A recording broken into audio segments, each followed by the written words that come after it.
Hi there, everybody. This is Lee. And I'm just signing in to see if people have heard of a certain bill that's been quietly making its way through Congress underneath a lot of noise and rhetoric that may have drowned out notice of this bill. The name of this bill is H.R. 5732. It's Caesar Syria Civilian Protection Act of 2016. And of course, with Syria, we have heard a lot about it from various quarters during this election season, particularly the Hillary Clinton campaign calling for a no fly zone over Syria that alarmed many people who feared a war with Russia would develop, in fact, World War III, that not many people wanted. In fact, it played a part, I believe, in derailing Hillary Clinton's campaign. But despite that possibility that the voters would rebel against the presidential candidate who spoke often of this no-fly zone, also known as a safe zone over Syria, despite that, the fact that the electorate turned against the possibility of this happening, Congress had a little insurance policy quietly making its way through the gauntlets that it takes to get bills passed in Congress. So we can look and see the action that's taken place on this bill that actually does give the option of a no-fly zone over Syria.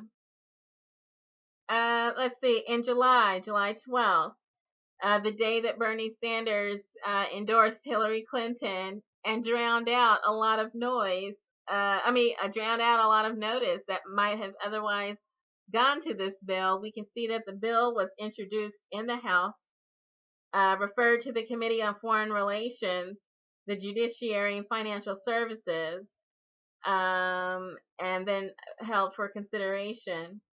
It was referred to the House Foreign Affairs, House Judiciary, House Financial Services.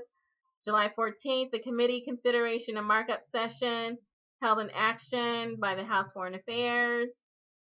And then on November 15th, 1 week after the election, Mr. Royce moved to suspend the rules and pass the bill as amended.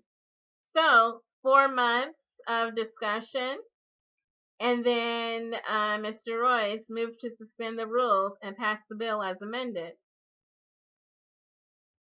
The bill was considered under suspension of the rules.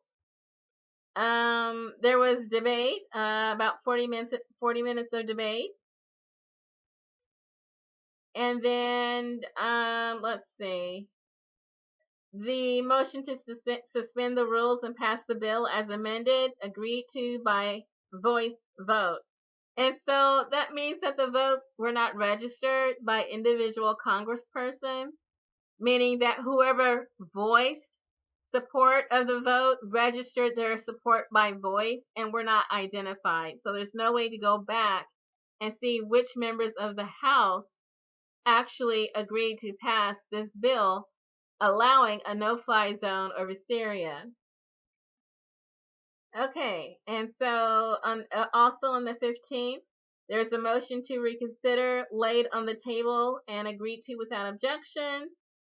And then on November 16th, the next day, the Senate received the bill. It was received in the Senate and read twice and referred to the Committee on Foreign Relations.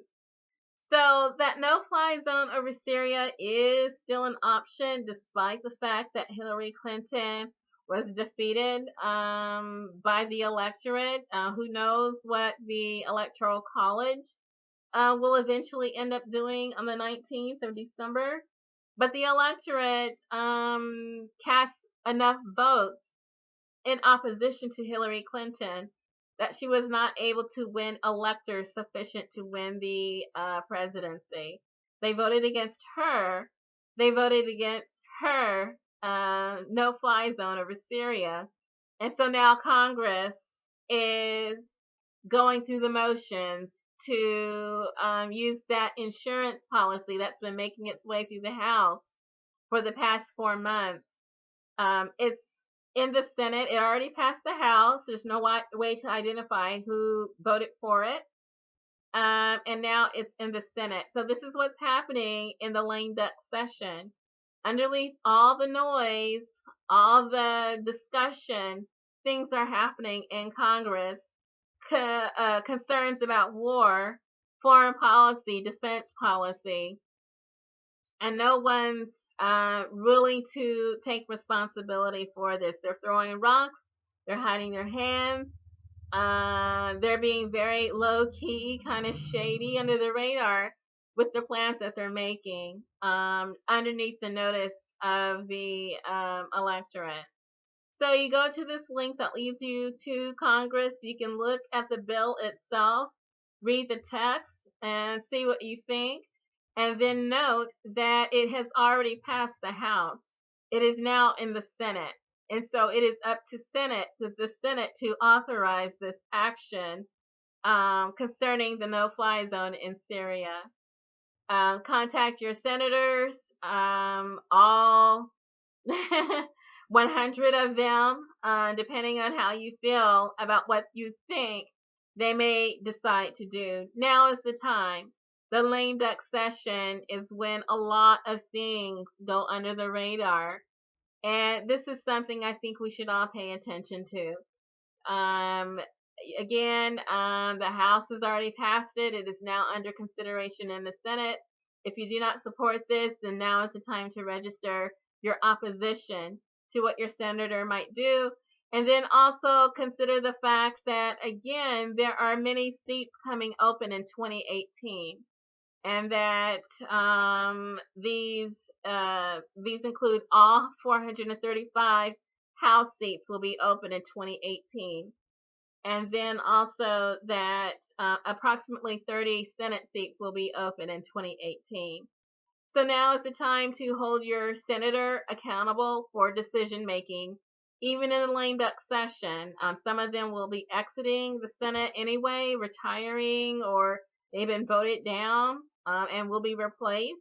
But there will be some still who need to be reminded that it's the voters, the electorate, the taxpayers that are in charge, not them.